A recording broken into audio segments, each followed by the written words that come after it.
স্বাগতম। আশা করি মহান আল্লাহ তাআলার রহমতে আমরা সবাই সুস্থ আছি এবং ভালো আছি। তো আজকে আপনাদের সামনে আমি উপস্থিত হয়েছি, আমি উসাইদ আর হুসাইন। আজকে উপস্থিত হয়েছি সরলরেখার ঢাল এই টপিকটা নিয়ে। এই টপিকটা এসএসসি এবং এইচএসসি উভয় পর্যায়ের শিক্ষার্থীর জন্য খুবই গুরুত্বপূর্ণ টপিকস। আমরা চেষ্টা করব ঢাল টপিকসটাকে সহজভাবে এবং সুন্দরভাবে আপনাদের সামনে উপস্থিত করার জন্য। আমার প্রথমেই ঢাল শব্দটা, ঢালের অপর নাম সমার্থক শব্দ হচ্ছে নতি, যেটাকে আমরা ইংরেজিতে সাধারণত স্লপ বলে থাকি। আর এটাকে প্রকাশ করা হয় হচ্ছে এম দ্বারা। ঢালটাকে সাধারণত এম দ্বারা প্রকাশ করা হয়। তো চলেন আমরা প্রথমেই জেনে নেই ঢালের প্রচলিত সংজ্ঞা। যেই সংজ্ঞাটা আমরা এসএসসি বা এইচএসসির প্রায় সকল বইতে লেখা আছে, আমরা সবাই শিখি, সেই সংজ্ঞাটা হচ্ছে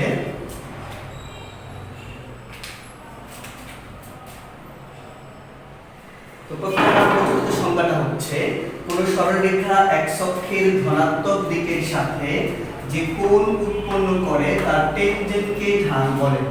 যদি আমরা চিত্রায়িত করতে চাই, এখানে সাপোজ এই যে একটা সরলরেখা, এই সরলরেখাটা x অক্ষের ধনাত্মক বলতে আমরা ডান পাশের কোণটাকে বুঝাবো। যদি এই কোণটাকে আমরা থিটা দ্বারা প্রকাশ করি, তাহলে এখানে ঢাল বলা হয় যে এই রেখার ঢাল হচ্ছে m = tan থিটা। এই সংজ্ঞাটা আমরা এসএসসি বা এইচএসসি যে কোনো পাঠ্যপুস্তক বইয়ে আমরা খুঁজে পাবো। আসলে এটা এমন একটা সংজ্ঞা যেটা আমরা পড়ে আসি, কিন্তু সেটা মনে হয় কেন জানি এটার মধ্যে কোনো ফিলিংস বা আমরা অনুধাবন করতে পারতেছি না। তো এই সংজ্ঞাটাকে আমরা একটু ভিন্নভাবে চেষ্টা করব অনুধাবন করার জন্য। লেটস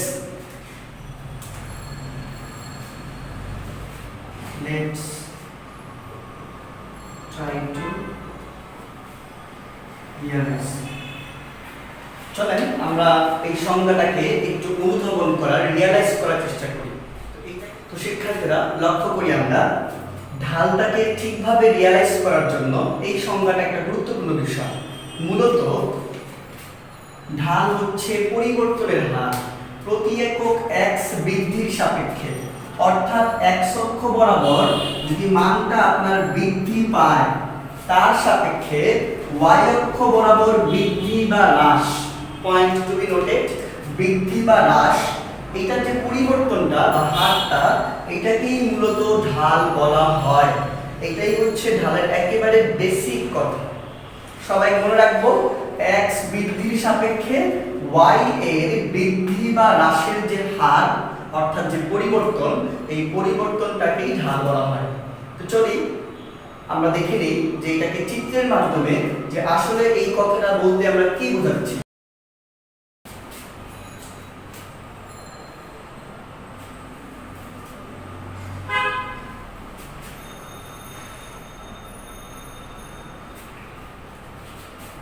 আমাদের সবার প্রিয় ক্রিকেটার, আমি একটা সরলরেখা এখানে আঁকলাম, সাপোজ এই হচ্ছে সরলরেখা।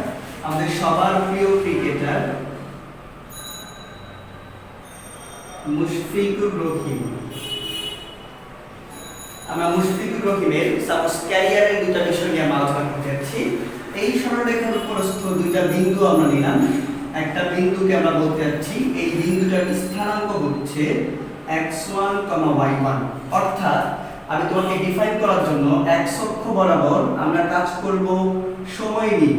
তো যেখানে সময়টাকে আমরা এখানে প্রকাশ করতেছি ইয়ারে। মনে করো প্রিয় শিক্ষার্থীরা, এখানে একটা বিষয়, এই একটা পয়েন্ট আর হচ্ছে এই একটা পয়েন্ট। এই পয়েন্ট বরাবর x1, এটা হচ্ছে আমার x2। x1 বলতে আমি বোঝাচ্ছি মুশফিকুর রহিমের ক্যারিয়ারের প্রথম বছর, এটা বোঝাচ্ছি দ্বিতীয় বছর তার ক্যারিয়ারের। তো প্রথম বছরে, খেয়াল করে এখানে প্রথম বছরে x1 সময়ে তার ক্যারিয়ারের রান হচ্ছে, এখানে আমরা এটাকে ডিফাইন করলাম y1 দ্বারা। এটা হচ্ছে y1, সে প্রথম বছরে মোট 600 রান করেছে। তো এখানে আমরা রানস, তার ক্যারিয়ারের যে রানস সংখ্যা আমরা লিখব। প্রথম বছরে সে 600 রান করেছে। দ্বিতীয় বছরে তার ক্যারিয়ারের সেকেন্ড ইয়ারে তোমার সে রান করেছে 1000, যেটাকে আমরা প্রকাশ করলাম y2 দ্বারা, 1000 রান। তোমাকে জিজ্ঞেস করা হলো যে এখানে তার এক বছরে তার কি পরিমাণ রান বাড়ছে। সবাই বুঝতে পারছো যে এখানে পরিবর্তনের হারটা এমনিতেই বের করা যায়। চলো যদি এইটাকে আমরা এখানে সেট করতে চাই ঢালের সংজ্ঞা অনুসারে, প্রথমে খেয়াল করো এখানে এতটুকু x1 আর এতটুকু x2, যদি তোমাকে জিজ্ঞেস করা হয় এতটুকুর মান কত, এতটুকুর মান হচ্ছে x2 x1। সবাই আমরা খেয়াল করেছি। তো এখানে x2 x1 সময় বৃদ্ধির জন্য রান, মুশফিকুর রহিমের রানস বাড়ে, সেটা হচ্ছে y2 y1। সবাই খেয়াল করবো সময় বাড়ছে x1 থেকে x2, দ্যাট মিন্স পার্থক্য হচ্ছে আবার x2 x1। আর তার রান আগে ছিল y1, এখন হচ্ছে y2, তো তার রান বাড়ছে y2 y1। তো আমরা যদি বলি অতএব এক একক, একটু খেয়াল করব এক একক, যেটাকে এখানে আমরা বলছি এক বছর, সময় বৃদ্ধির জন্য তার রানস কতটুকু বাড়বে। সবাই আমরা ঐকিক নিয়ম খুব ভালো করে জানি, y2 y1 divided by x2 x1। এইটা হচ্ছে এক বছর সময়ে তার রান বাড়ার হার। তো এখানে যদি আমরা ডেটা থেকে মানগুলো বসায় দিই, একটু লক্ষ্য করো এই মানগুলো আমরা বসায় দিই।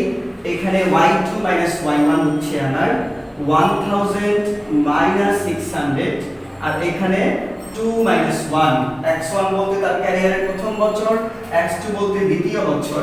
তাহলে এখানে আমরা কাজ করে দেখবা আমরা পাচ্ছি হচ্ছে 400, অর্থাৎ এক বছরে তার রান বেড়েছে 400 রান। এখন খেয়াল করো আমরা সংজ্ঞায় বলেছিলাম প্রতি একক x বৃদ্ধির জন্য, এই যে এখানে x2 x1 সময় থেকে এক একক বৃদ্ধির জন্য y এর যে পরিবর্তনের হার, এই হারটাকেই মূলত ঢাল বলা হয়।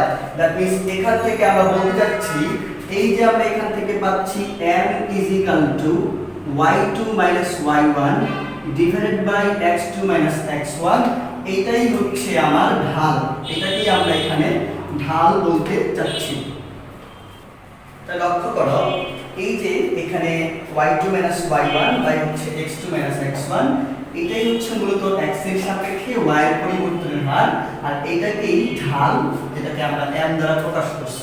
এখন চলো এখানে চিত্রের মধ্যে আমরা আরো কিছু বিষয় অঙ্কন করি। এই যে এটাকে আমরা পুরোপুরি সোজাভাবে যোগ করে দিলাম।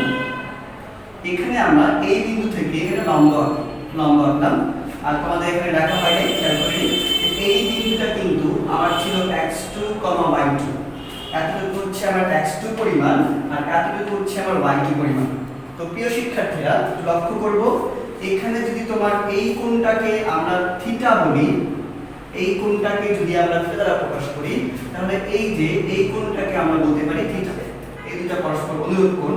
এখানে খেয়াল করো এতটুকু যদি তোমার x2 x1 হয়, আমরা বলতে পারি এই জায়গাটাও হবে x2 x1।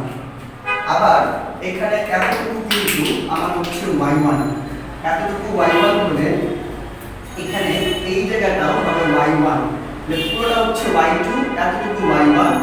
এই জায়গাটাকে আমরা বলতে পারি, এই জায়গাটাকে আমরা বলতে পারি এটা হবে হচ্ছে আমার y2 y1। তো এতটুকু x2 হলে এতটুকু হচ্ছে x2 x1, দ্যাট মিন্স এটাও x2 x1, আর এই এতটুকু অংশ হচ্ছে আমার y2 y1। এবার খেয়াল করো এই যে এইটা একটা সমকোণী ত্রিভুজ, তোমাকে যে জিজ্ঞেস করা হয় এই সমকোণী ত্রিভুজ থেকে এই থিটা কোণের সাপেক্ষে এতটুকু হচ্ছে আমার লম্ব, আর এই জায়গাটা কিন্তু আমার হচ্ছে ভূমি। তো আমরা যদি এখানে বলতে চাই tan theta is equal two, যদি আমরা বলতে চাই tan theta is equal two, সবাই খেয়াল করো tan theta is equal two আমরা সবাই জানি লম্ব বাই ভূমি। তো এখানে লম্ব হচ্ছে আমার y2 y1, ভূমি হচ্ছে আমার x2 x1, আর এইটাকেই আমরা প্রকাশ করি m দ্বারা। তাহলে লক্ষ্য করে দেখো এই হচ্ছে আমার সেই কাঙ্ক্ষিত লাইনটা, যেটাকে আমরা সংজ্ঞা বলে থাকি যে tan থিটা। এই যে দেখো tan থিটা আমরা মূলত x অক্ষের সাপেক্ষে y এর পরিবর্তন, এখান থেকেই কিন্তু মূলত tan থিটা পাই। তা আমরা যেই সংজ্ঞাটা বই পড়ে আসছি ওই সংজ্ঞাটা আসলে tan থিটা কোথা থেকে আসলো আশা করি সবাই এখন আমরা বুঝতে পারছি। তাহলে এই যে থিটা বলতে আমরা বুঝি x অক্ষের ধনাত্মক দিকের কোণ। এই যে খেয়াল করো, এইটা থিটা হলে এটাও থিটা, এটা কিন্তু আমার x অক্ষের ধনাত্মক পাশ, যা বলতে বোঝায় মূলত ডান পাশ, ডান পাশের কোণ। তাহলে বইয়ের সেই কাঙ্ক্ষিত সংজ্ঞাটা এখন আমরা পুরোপুরি রিয়ালাইজ করতে পারলাম। তো এখানে এখন এই সূত্রটাকে আমরা দুইটা অংশে এখানে লিখতে পারি। আমরা এখান থেকে দুটো অংশকে আলাদা করতে পারি। একটা অংশ হচ্ছে আমার m = tan থিটা, যেখানে থিটা হচ্ছে x অক্ষের ধনাত্মক দিক। ধনাত্মক দিক বলতে আমরা সবসময় ডান পাশটাকে বোঝাবো, ডান পাশের সাথে উৎপন্ন কোণ। আমাদের আরেকটা অংশ হচ্ছে m = y2 - y1 / x2 - x1, এটাকে আমরা বলতে পারি কোটিদ্বয়ের অন্তর বা হচ্ছে ভুজদ্বয়ের অন্তর। এই সূত্রটাকে আমরা ঢালের জন্য মনে রাখতে পারি। এই সূত্রটা আমরা মনে রাখবো দুইটি নির্দিষ্ট বিন্দুগামী সরলরেখার ঢাল নির্ণয়ের জন্য। আর এটা আমরা এইমাত্র বলে আসছি, যেটা হচ্ছে আমাকে যদি x অক্ষের ডান পাশের কোণটা দেওয়া থাকে সেক্ষেত্রে m = tan থিটা। তো এটা ছিল আমাদের ঢালের প্রাথমিক আলোচনা। এখান থেকে লক্ষ্য করার বিষয়, ঢালটাকে আমরা পরিবর্তনের হার বলছি, এটাকে আরেকভাবে বলা যায় উন্নতি বা অবনতির হার। চলো, তো ঢালকে আমরা আরেকটা ভাবে বলতে পারি, যে আরেকভাবে বলা যায় ঢাল হচ্ছে উন্নতির হার অথবা অবনতির হার। যখন তোমার উন্নতি হয়, অর্থাৎ x অক্ষের মান বাড়ার সাথে সাথে y অক্ষের মানটাও বাড়ে, তখন ঢালটাকে আমরা ধনাত্মক বা পজিটিভ বলে থাকি। আবার যখন x বাড়ার সাথে সাথে y টা তোমার হ্রাস পায়, তখন ঢালটাকে বলা হয় ঋণাত্মক ঢাল। আমরা এখন ঢালের মান নিয়ে কাজ করব। ঢালের মান চার ধরনের হতে পারে। একটা হচ্ছে ঢালটা হতে পারে আমার ধনাত্মক ঢাল, অর্থাৎ মানটা পজিটিভ, ঋণাত্মক যেখানে মানটা নেগেটিভ, শূন্য যেখানে কোনো পরিবর্তন হয় না, আর হচ্ছে অসংজ্ঞায়িত যেখানে পরিবর্তনটা আমরা মাপতে পারি না, মেজারমেন্ট করতে পারি না। তো চলো এই চারটা বিষয় সম্বন্ধে আমরা একটু বিস্তারিত দেখব চিত্রের মাধ্যমে। আমরা প্রথমেই ঢালের মানের মধ্যে প্রথমেই ধনাত্মক ঢাল এই প্রকার ব্যক্তি নিয়ে কাজ করব। ধনাত্মক ঢালকে বোঝার জন্য আমরা এখানে তিনটা চিত্র অঙ্কন করেছি। সবার নিশ্চয়ই ঢালের সংজ্ঞাটা মনে আছে। বেসিক কথা ছিল x অক্ষের মান বাড়ার সাথে সাথে y এর মান কি বাড়তেছে নাকি কমতেছে, সেই পরিবর্তনটাই হচ্ছে আমার ঢাল। তো লক্ষ্য করো শিক্ষার্থীরা, এই যে এই দিক বরাবর তোমার এদিকে তুমি x অক্ষের মান বাড়া মানে ডান দিকে যাও। তুমি যতই ডান দিকে যাচ্ছ এই চিত্রের জন্য তোমার x এর মানটা বাড়তেছে। এর সাপেক্ষে তুমি খেয়াল করো, এখানে y এর যেই মান, এখানে y এর মান আরো বেশি, এখানে আরো বেশি, এখানে আরো বেশি। দ্যাট মিন্স কি ঘটতেছে, তুমি যতই সামনে আগাচ্ছ x বাড়ার সাথে সাথে তোমার y ও কিন্তু বাড়তেছে। আর আমরা বলেছিলাম x বাড়ার সাথে সাথে যদি y বাড়ে সেই ক্ষেত্রে ঢাল হচ্ছে আমার পজিটিভ। দ্যাট মিন্স এইটার ঢাল হচ্ছে আমার ধনাত্মক। ঢাল হচ্ছে ধনাত্মক। খেয়াল করে দেখো তো, এখানে উৎপন্ন কোণটা যদি আমি থিটা দ্বারা ডিফাইন করি, এখানে উৎপন্ন কোণটা কিন্তু আমার অবশ্যই একটা সূক্ষ্ম কোণ। দ্যাট মিন্স আমরা বলতে পারি থিটা লেস দেন 90 ডিগ্রি। কোণের মাপটা যাই হোক না কেন অবশ্যই এটা কিন্তু সূক্ষ্ম কোণ। চলে আসি এই চিত্রের ক্ষেত্রে।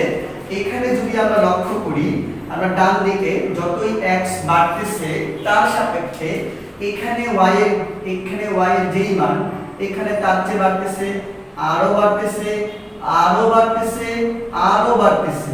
অর্থাৎ যতই আমি সামনে আগাচ্ছি x বাড়ার সাথে সাথে আমার y টাও কিন্তু বাড়তেছে। আর x বাড়ার সাথে সাথে y এর মান বাড়া মানে হচ্ছে ঢাল পজিটিভ, অর্থাৎ ধনাত্মক। এখানে যদি লক্ষ্য করো, উৎপন্ন কোণটাকে যদি আমি থিটা দ্বারা প্রকাশ করি, এখানেও কিন্তু তোমার থিটা হচ্ছে লেস দেন 90 ডিগ্রি, অর্থাৎ সূক্ষ্ম কোণ। সর্বশেষ এখানে আরেকটা চিত্র আছে।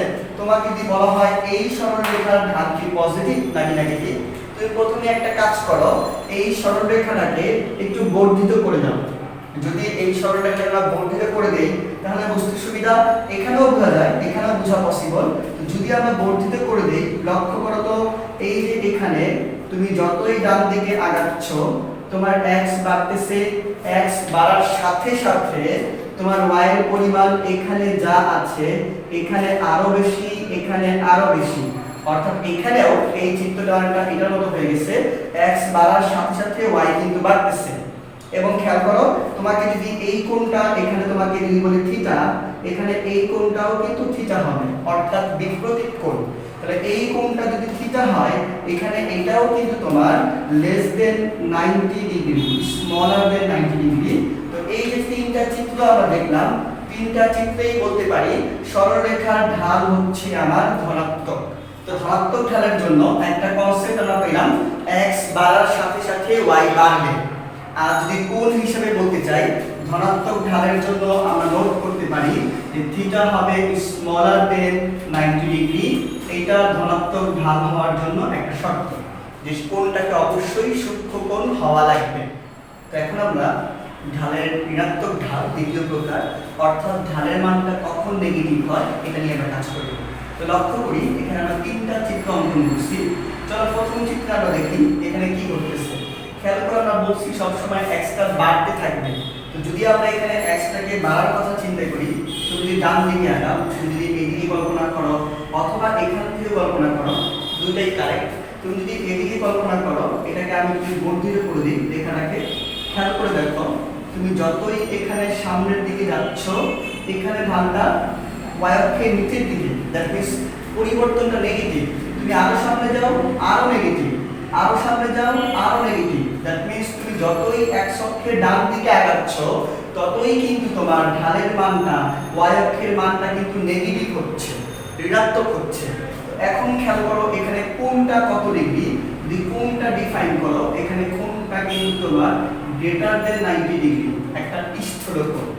দ্যাট মিন্স যখন তোমার x বাড়ার সাথে সাথে y কমতেছে অর্থাৎ ঋণাত্মক দিকে আমার, তখন ঢালের পরিবর্তনটা হচ্ছে নেগেটিভ এবং থিটা গ্রেটার দেন 90 ডিগ্রি। চলো পরের চিত্রে দেখি। এখানে যদি লক্ষ্য করো, তোমরা যদি লক্ষ্য করো, এটাকে আমরা প্রথমে একটু বর্ধিত করে দিলাম।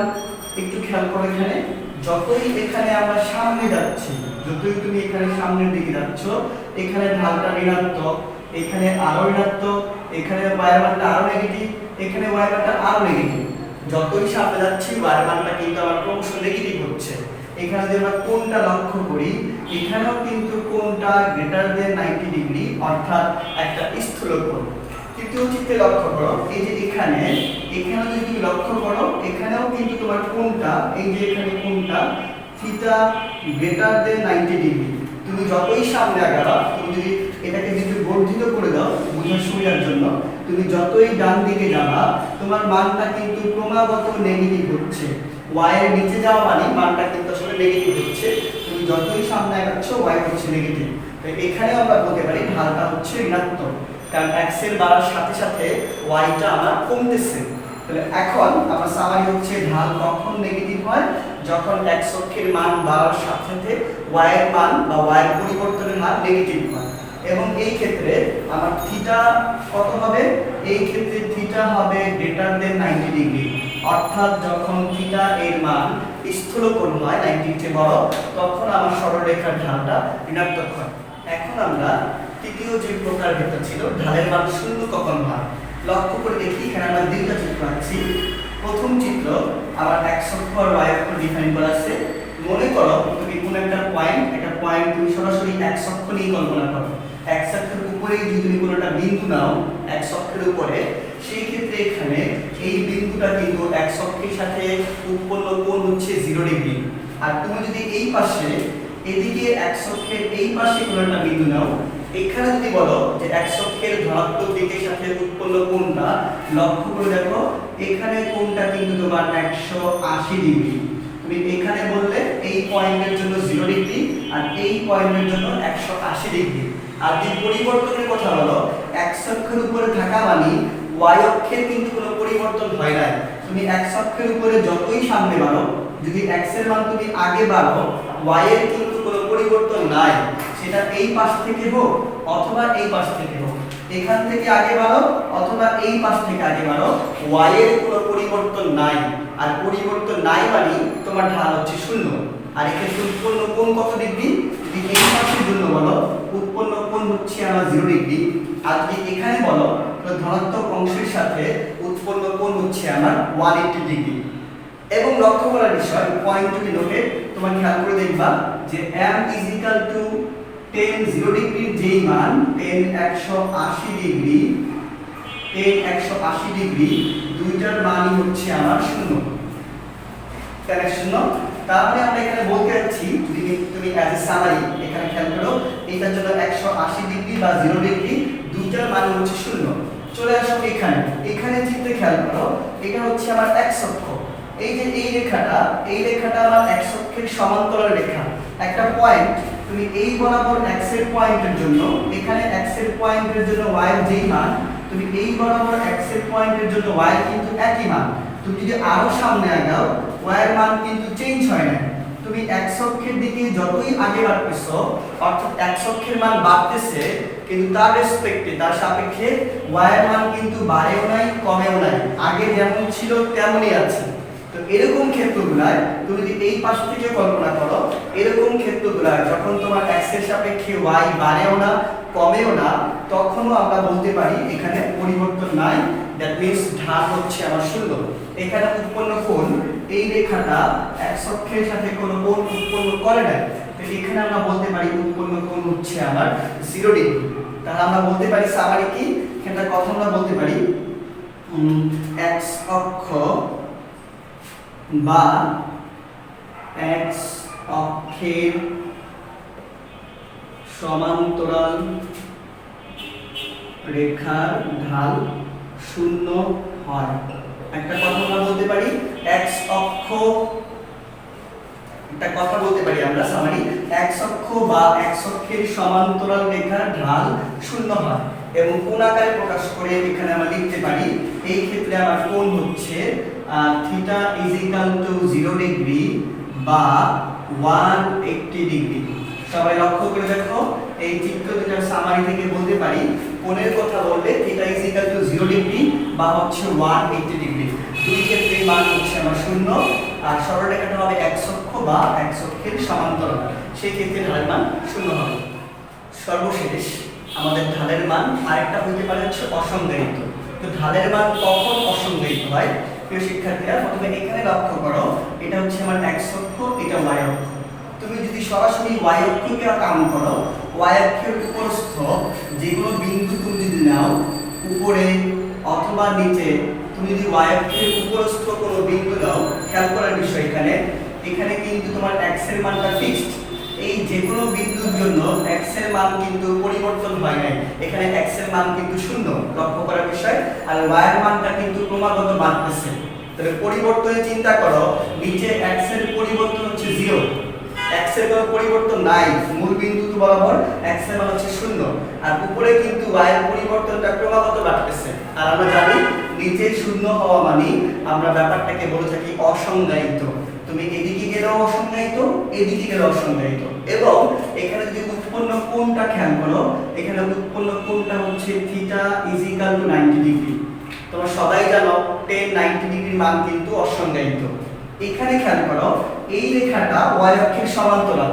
তো এখানেও তুমি যদি x এর জন্য চিন্তা করো, এই বরাবর x এর যেই মান, এই বরাবর x এর একই মান, এই বরাবর x এর একই মান, তুমি যদি যে কোনো বিন্দুর জন্য কিন্তু x এর মানটা সেম, অর্থাৎ কোনো পরিবর্তন হয় নাই, x বাড়েও নাই কমেও নাই। কিন্তু y উপরে গেলে বাড়তেছে, নিচে গেলে কমতেছে। বাড়ুক বা কমুক, তোমার x এর পরিবর্তনটা যেহেতু শূন্য, এই চিত্রের জন্য আমরা বলতে পারি সামথিং বাই 0, দ্যাট মিন্স ঢাল হচ্ছে আমার অসংজ্ঞায়িত। এখানেও উৎপন্ন কোণটা হচ্ছে তোমার theta is equal to 90 degree. আর আমরা জানি যে tan 90 যদি আমরা প্রকাশ করি, tan 90 ডিগ্রির মান হচ্ছে আমার অসংজ্ঞায়িত। দ্যাট মিন্স আমরা এখান থেকে সামারি বলতে পারি y অক্ষ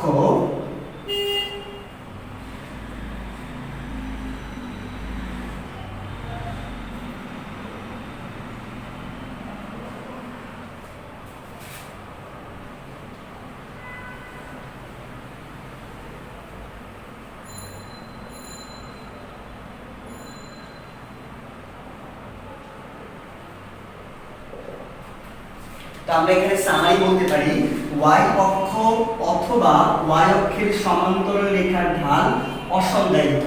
এবং এই ক্ষেত্রে যদি তুমি কোণ বলতে চাও, এই ক্ষেত্রে তোমার থিটা ইজ ইকুয়াল টু হচ্ছে 90 ডিগ্রি।